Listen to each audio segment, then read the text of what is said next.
Our superpowers. As Red Cross volunteers,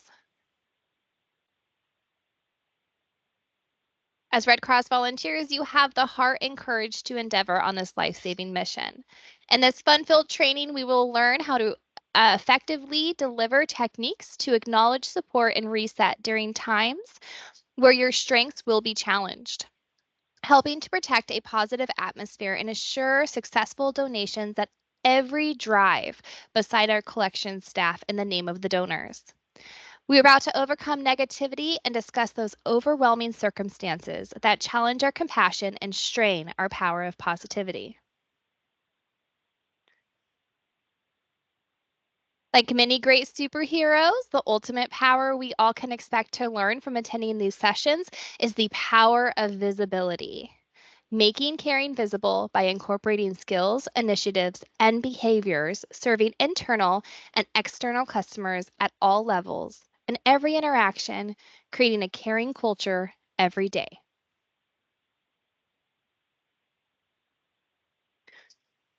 Compassion is sensitivity to the emotional aspects of the suffering of others.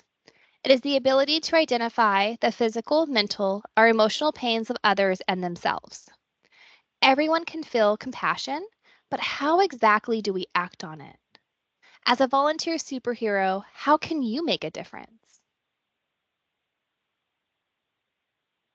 Let's put our compassion into action. Are you ready to communicate effectively? We can help. Let's learn some skills.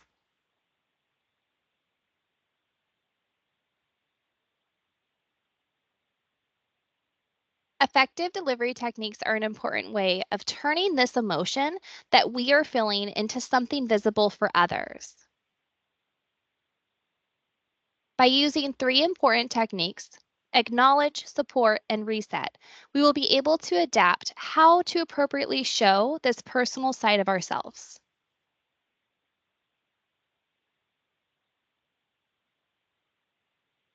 One great place to start to kick your compassion into action is through acknowledge. Acknowledge your team, collection staff, and other volunteers, and of course, our donors. Now, I would like to know, what is one way that we already show our compassion to the public through the use of acknowledging? I would like to hear from you now. Feel free to come off mute or type your answers into the chat box. Smile. Some of the like will be helpful for the Red Cross. It will be maybe trying to be always in task and like try to organize all the stuff in the desk.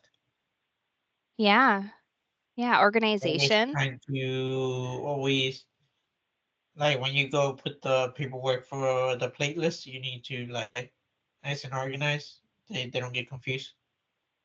Yeah, yeah. And I see in the chat box we have smile. And then Margie shared by thanking the donors and staff, listening. Thank donors for coming in today. Thank more donors when they arrive and when they leave. Say their names when you talk to them. That is a really empowering one. Tell donors how they are helping save lives. Thank them for coming in. Show appreciation for the donors, expressing gratitude. Greeting blood donors. Wow, we have so many responses. You guys are awesome. Oops. Introduce self, say that you can help, thanking them. See you next time. Speaking with kindness, saying hi and welcoming in and out.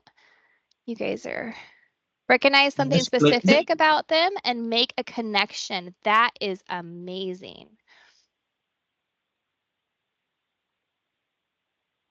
Okay.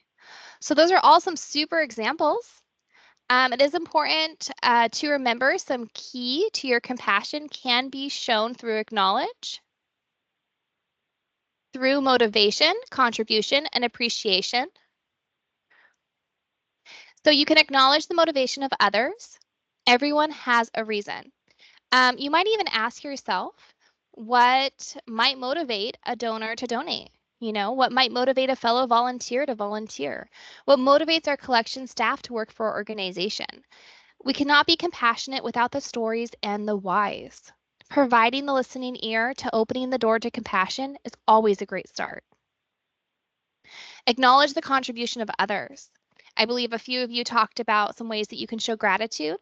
A superhero is only as strong as their team. Acknowledging the staff, volunteers, and donors for their contribution. Consider the following, did the staff take the donor back in time?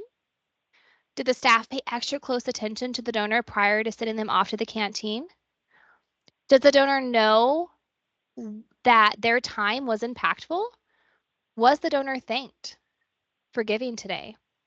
As a volunteer superhero, you are the glue that keeps it all together, from managing donor flow to post donation reactions, ensuring every donor's safety.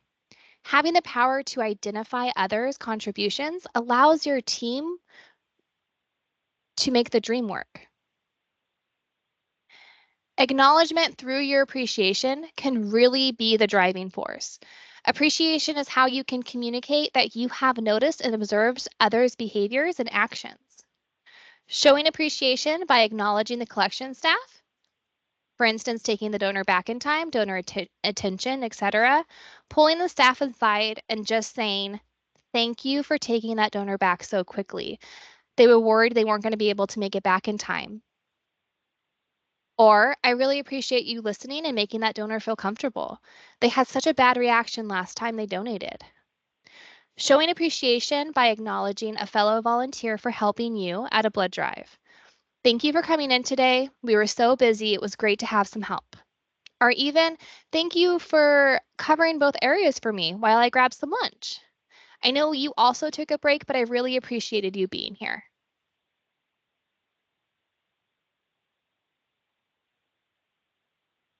As a volunteer superhero, achieving an environment of appreciation and support starts with focusing on a positive mindset for the good of the mission. I would like us to collaborate a little bit on what are some ways that you have been supportive to the mission, critical blood drive success. Again, feel free to raise your hands, put your answers into the chat box. I will try to read most of them as they come through. Feel free to share. Um, like the where I've been helpful sometimes when I'm at drives, I get there before maybe an hour or two and try to help all the stuff to get set up, all the canteen and all that. I get there before the time and get everything set up Yeah, before that I get there where all the nurses and get everything set up with all the nurses. Yeah, that's very supportive. That's supportive for our collection staff, especially, and making sure the donors will be ready, right? Yeah. And another thing is I get all my equipment and clean before and all that before I put it out in the field with other patients. I get it clean, disinfected, and all that, and Mm-hmm. I clean my area. And every time one of the donors leave, I clean it. That's good, especially since COVID. That's definitely been a pinpoint for us. So we have a I few in make the the coffee chat. when I get there. Oh, you make the coffee? I don't know if our donor center has coffee. I think our pot broke and they haven't replaced it. Well, we were without it for COVID, and then I guess people started talking. So now we've got a smaller one than we did, but it's still coffee, and people are appreciative. Yeah, yeah. Now going to the chat really quickly, it looks like we have I've never thought about this, David. Thank you for sharing. It says if there's lots of empty spots, post the blood drive location on social media. That's really thoughtful of you to support that drive, posting it for your friends and family. Dennis said, ask them about their experience and what we can do to help them have a better experience in the future. That's great. How can we offer support through the words of the donor? It's always impactful. Talk about how great it is to be a donor ambassador to people whom asked when wearing a Red Cross shirt. Yes, the best volunteers come from volunteers. Assist donors with rapid pass at donor center offers to do additional tasks to help the staff. Yes, Margie, that is amazing. We do have that fixed site training for those of you that are interested and do have donor centers in your area. Explain to a new donor what to expect during the entire process. Letitia, that's really important too, because then it really does ease those tensions. Show up to the drive and be attentive to the needs of the staff and donors. Support them by helping setting up and organize, making sure the rooms are cleaned immediately so the staff won't have to do themselves. Did I say you guys had amazing input on these? I don't think we've had this amount of Nope. participation before, especially for platelets. I let the donors know I understand how hard it is to really sit for that long. Staff, including number of the client's donations so that I can make a special thank you to the donor. High school drives are very busy, so take time to work with the nurse and the team to make the event flow smooth and reduce a long wait time. Showing up to the drive early. Watch the donors carefully for those post-donation reactions. Tell them why you donate. Recruit at a busy drive for power reds. That's an amazing skill to have. And sometimes if it's slow, I ask if there is anything else I can do and recognize when a donor has a high number of donations. Okay, way to empower being supportive at blood drives, everyone. All right, let's review some other ways that we can offer support. So we have limitations, limitations, assistance, and unity. So limitations, understand that they occur at every drive. Ask yourself what you can do to help manage limitations my team are facing will really show how invested you are to providing that support. Donor wait times. I believe that was mentioned in the chat. Do the donors have the availability to wait? Just sort of ask yourself that. Can the staff accommodate a walk-in right now? Make sure you're doing that communication. Physical limitations. Is the canteen and registration close enough together at a mobile drive for you to easily manage both areas? Maybe communicate if you need them moved closer together. Maybe there's technological limitations. Are the staff experiencing technical issues at the start of the drive or during the drive? Will this be disruptive to that donor flow that you're trying to help control?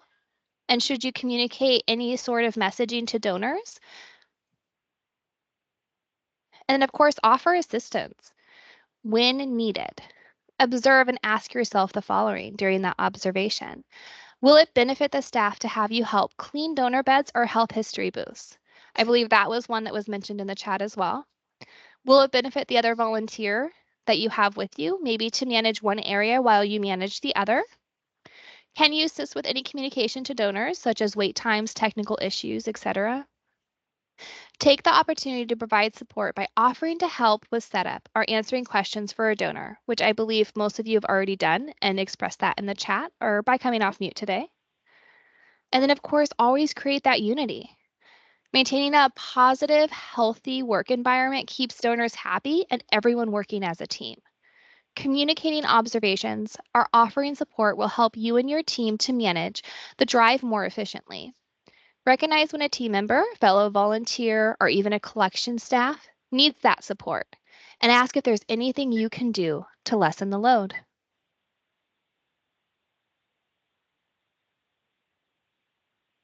Now, resetting is of the utmost importance for the team to stay strong another day.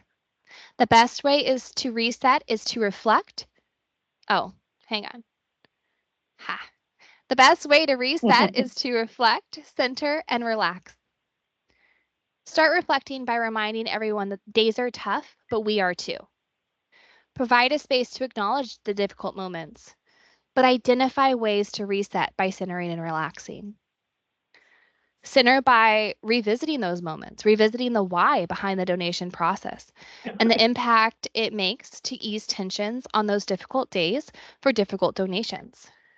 Emphasize the we did it factor. For example, we were short staffed, but we still did it. And always remember to relax. Use those breathing techniques that we learned in communicating under stress.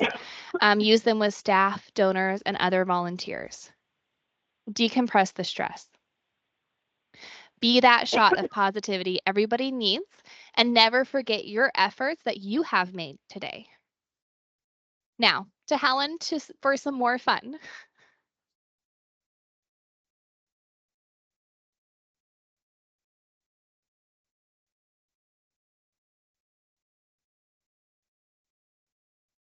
Helen, are you muted?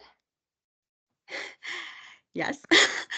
Let's consider some superhero tips. One of the most important roles a blood donor ambassador has is greeting the donors. As an ambassador, you are the first person our donors see when they walk in the door and the last person they encounter on their way out. Therefore, you're responsible for both their first impression and their last impression.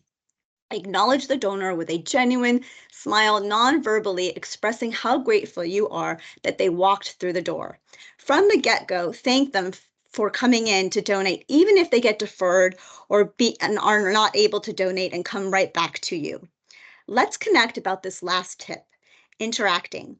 I want to invite you to raise your hand, to come off mute, and share why you think interacting or conversing with the donors is so important and how you go about making sure that each donor does have interaction, especially during long wait times.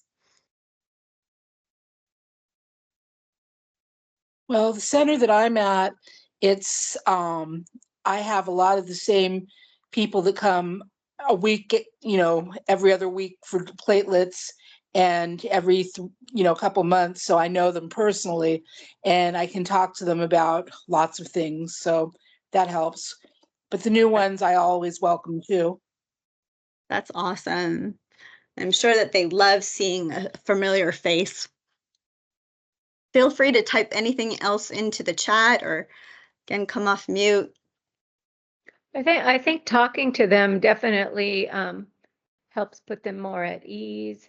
It makes their wait time seem shorter, especially if it is a little long. I don't know, it just sets the vibe that it's more friendly and welcoming to them. And it's actually nicer for us as donor ambassadors, I think, to get to know them, and it just feels more friendly for them and for us. Definitely. So Maggie said having interaction with donor and acknowledging them could change their whole mood, definitely. And Nikki says, let them know that there are snacks and water available while they're waiting. Yeah, and it's also great to get them hydrated before their donation. Say thank you for your patience. Awesome, Jean. And Vivian, it makes them feel appreciative and not just a person. Very sweet. And Tom, it makes it more personal and healthy human touch. Very critical for the long term, definitely. Allison said, donating blood is so personal, such a personal gift. Donors deserve personal acknowledgement of how important and valued their gift is. Absolutely. Diana, engage with those who want to talk, but also recognize those who read or work, etc., while waiting. Jesse, I tried to make a warm welcome to everyone, especially the first-time donors. Excellent. And Adele, sometimes donors share info that is important to pass along to the staff lead. Definitely, that's great. Tom, using their name or asking why they're there provides a great conversation starter. Excellent. And Denise, I tell them where the snacks are with a calorie-free wink. I like that, especially because most of the snacks are very junky. Jean, write thank you notes. That's wonderful. And give them to the clients in the canteen. They love it. David, to go along with the wait time, I let them know in front that there's going to be a long wait time and help them reschedule if needed. That's great. Thank you all for sharing. As you may have mentioned, creating a great experience for our donors is a constant task, meaning that it doesn't stop once they're checked in. Interacting with each donor while they're waiting for the donation call time, or sitting down for 10 to 15 minutes in the hospitality area is a great opportunity to engage in friendly conversation. Most people love talking about themselves, so feel free to lean in with questions. Getting donors talking is a fantastic way to create a positive experience and inspire future donations. Let's brain some conversation starters that we can use or that you've have used before. Can you think of anything that you would maybe like to say to a donor to get them talking, or that you have done to get a donor talking? If you could throw that in the chat or come off mute to share something. It will be sometimes to it will be helpful to like start up their conversation a little slowly because sometimes they don't know you, and if they don't know you, you need to like be hello, my name is Brian. Introduce yourself. Yes, absolutely. That's great. And What after made that, you be what kind of movie you like talk about like something they like, maybe like TV show. Yeah. Sometimes it's if you see maybe a logo on their shirt, you can start a conversation about whatever Yeah. that is. That's a great way to engage in the conversation. And Sherry Dawn asks how long you have been donating. That's a good way to get someone, if you know that they have donated in the past, get them talking. And Dennis asks, how do they decide to become a donor? It's a great conversation starter. And Jean says, how did you get started giving blood? Vivian, ask how they're feeling and then proceed from there. Nice. You want to check in with them, see how they're doing, especially if that's their first donation. Or sometimes you could be, oh, my first time. Like, let's pretend you're new to coming to donate, and you were coming to give us a try. Like, you know what I mean? Mm-hmm.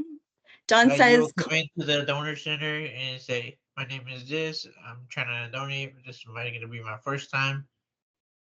yeah, that's great. John says, compliment their smile and what they're wearing. That's very sweet. And Maggie said, how are they doing? Are they having a good day? What brought them in? Great conversation starters there. Start with saying, thank you for saving lives. How are you feeling today? I love it. And Latia, what they have plans to do afterwards. That's a great question on their way out. And Joyce, what made you become a donor and how long have you been a donor?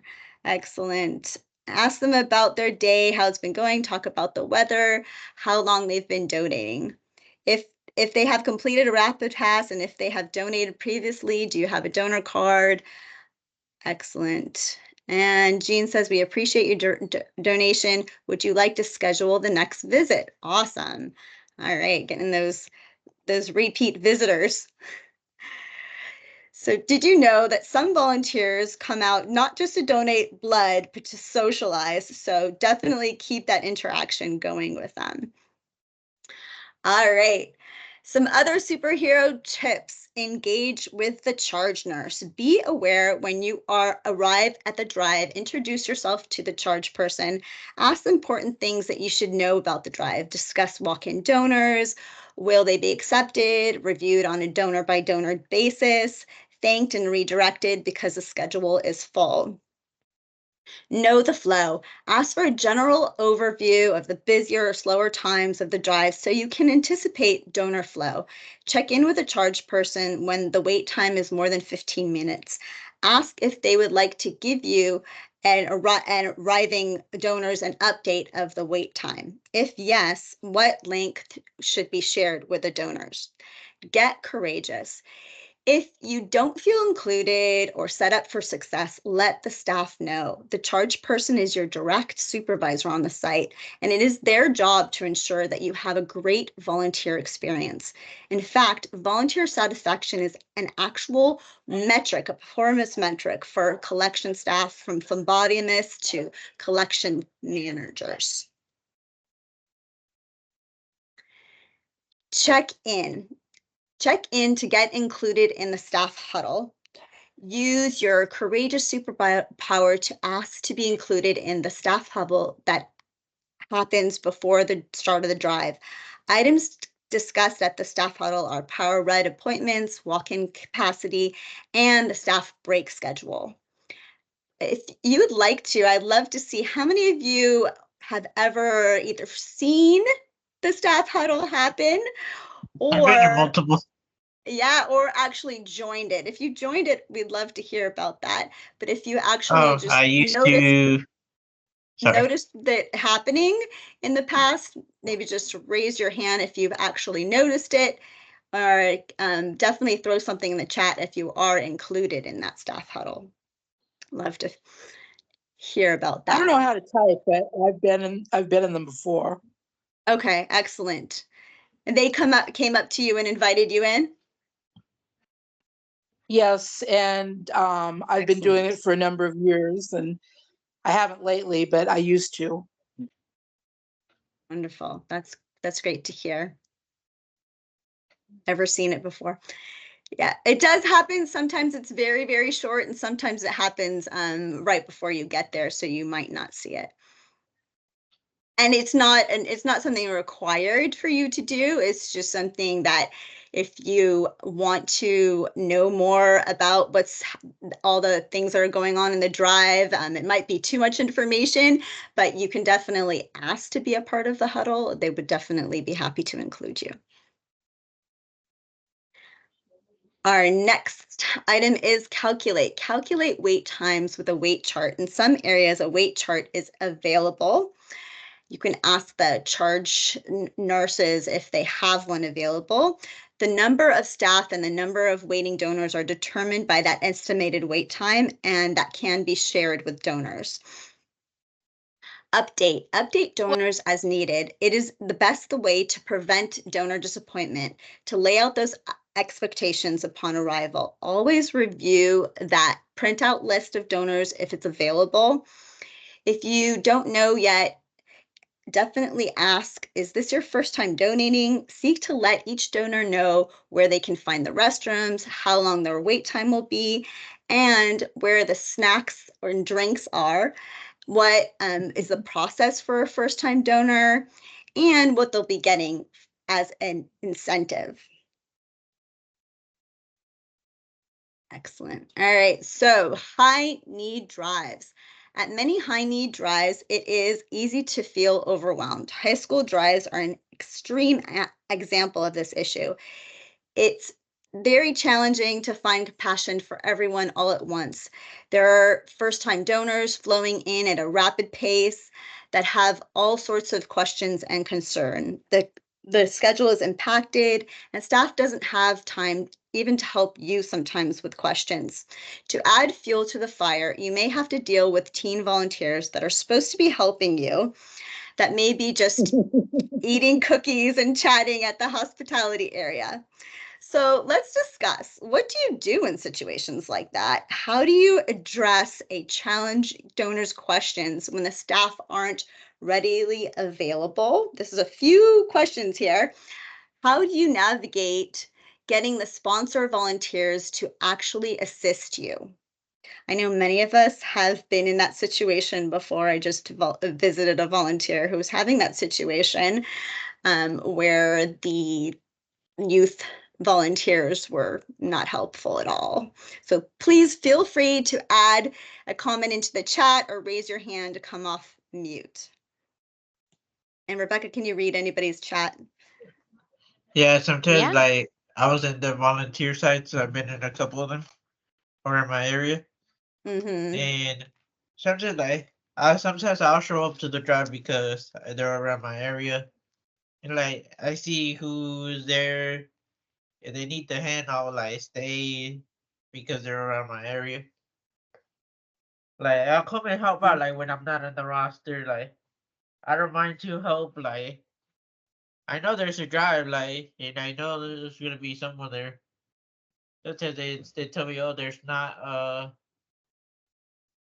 enough people to cover everything there. One time I arrived to this blood drive, there was 3 others.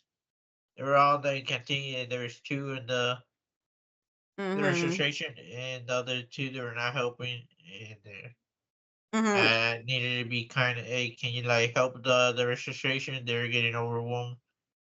That's Like great. maybe Delegating.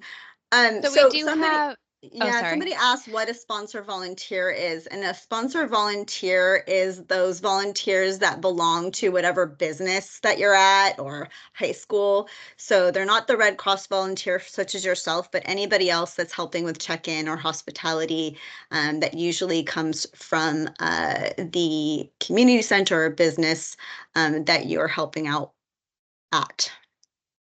Go ahead, Rebecca. I would say, just to add on Helen's thought, is that in our areas, you see the sponsor volunteers being the high school students, Red Cross clubs or students that are supporting those blood drives, but also we see them a lot at our church organizations, right? So a lot of our Latter-day Saints churches in our area do provide those sponsor supports as well. And some of them don't. So going back to the chat, it looks like after that question, we have identify the lead student. So this is pertaining only to the high school drives, and communicate directly with that individual about help and specific needs. And then Tom says, I am direct in understanding what they think their role is. I love that, Tom. And I then direct them to be more supportive on key issues to make the drive smooth. I also include them to pass out water and snacks to waiting students. That is always a great thing, especially at those high schools. And then try to appoint tasks and say you're depending on youth volunteers. Yeah. And then I think the volunteers, I hand out t-shirts and then go over expectations so everyone's on the same page. These are great initiatives and ways to help to control the help that's offered to you, right? You guys are the experienced volunteers on these drives, most likely, even if it's new to you and you've just watched the video. Sometimes that's more than these volunteers that the sponsors have had, right? Because it's an organization that allowed us to have this blood drive, and then they had some people from that wanting to just maybe help support that blood drive. Sometimes we get them the day of or even during the drive. So key factors to think about. And that's all we have in the chat, Helen. Awesome. So one way to prepare is to brainstorm some common questions that you yourself might ask if you were a new donor, and be sure to have those answers prior to your shift. Research them or ask staff before the drive. There are many different types of biomedical trainings that are available for you on Edge, which you can access through Volunteer Connection, that might be useful to optimize your knowledge. We encourage you to consider taking a few. If you're working with youth volunteers, please keep in mind that as the Red Cross ambassador, you are in charge of check-in in the hospitality area. So you are the one that needs to turn your compassion into action. Feel empowered to use your authority to get those youth volunteers engaged in helping you. Come early and think about what tasks you can delegate. Remember, in most areas, you as an adult Red Cross ambassador are required to check IDs and permission slips for donors that are under 16. Other than that, you can delegate tasks as greeter, line former, rapid pass checker, a hospitality supervisor are all advisable. Be sure that everyone knows their role and deems it to the rotating next youth volunteer. Usually there's a youth club leader that's in charge that can help you with this task. You might like to say something like, thank you so much for coming out to help. I need you to be the one who greets our donors. Can that work for you? I loved hearing that some of you are already doing that. Go ahead.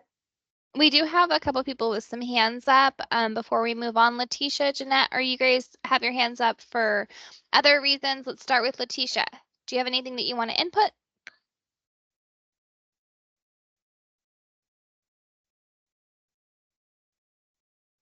Okay, Jeanette, what about you?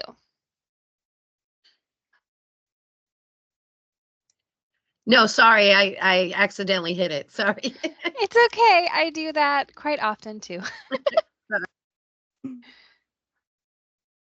All right, charge your battery.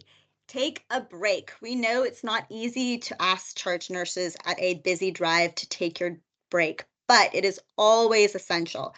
6 hours is a very long time to be doing anything, and legally, we need to be giving you that 30-minute break. that you not only deserve, but you need to recharge your battery to be your best self again. So always take a break during the shift. Just be sure to let the charge person know. Anticipate less busy times. Ask for the schedule of donors so you can anticipate the less busier times and work your break around that when possible. Another way to recharge is to focus on the positives.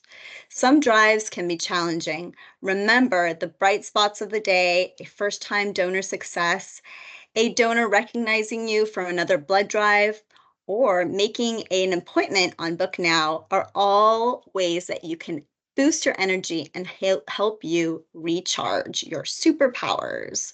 All right, I'm going to hand it back over to Rebecca for some final words. And just to answer your question, David, and for all of you that are on this call today, yes, you all are entitled to a break, just as Helen had just explained per California law.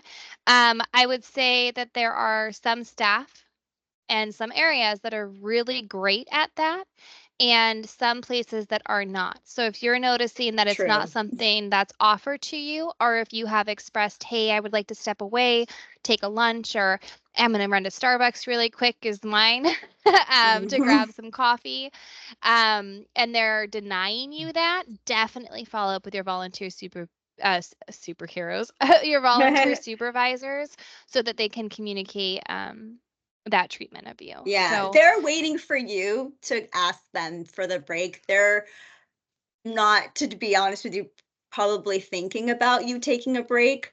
But so get courageous, like we were saying before, and do ask for that break. You need it again to be your best self. You usually know the donor flow. Hopefully they're printing out that schedule for you. I know that sometimes they're not, but you know when you're getting in that 4 hours in, you're mandated that break after that. And in the middle of your shift, you need to have your lunch, you need to power up, you need to get away from the flow.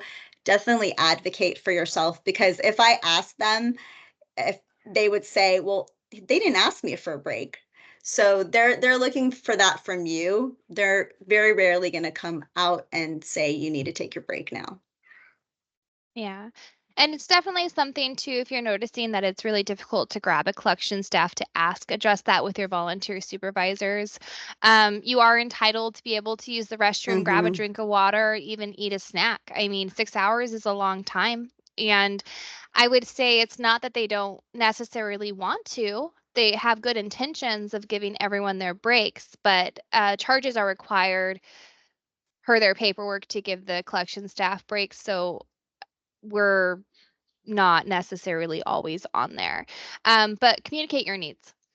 Always communicate your needs, what you need as a volunteer. You also need time to reset. And if you guys have any questions after the presentation, we'd be more than welcome to answer any of those. And to just address the second volunteer. So usually when they ask for a second volunteer, it goes by donor flow and the appointment's needed. But if you guys end up working a drive where you think that a second volunteer could be utilized, again, have those conversations with your volunteer supervisor, or volunteer engagement rep is what we're referred to as. And we can make those adjustments for you. A lot of shifts are 4 hours, so those shifts we're not required to give you a break, but for the 6 hours, definitely a half-hour break it's like we were mentioning, it's a legality at that point. Yeah. All right. So as we wrap up today, I wanted to remind you all that compassion without action is just observation. So you got this. Now, thank you all for going above and beyond and for attending this session. We couldn't do it without volunteer superheroes like you. All right, so woo! So just to wrap up our caring communications today, our next module will be in June for empathy and inclusion module. You will start seeing this information beginning to be released in May, but feel free to reach out to Helen or I. I did put her contact information on the screen for any sort of questions that you might have.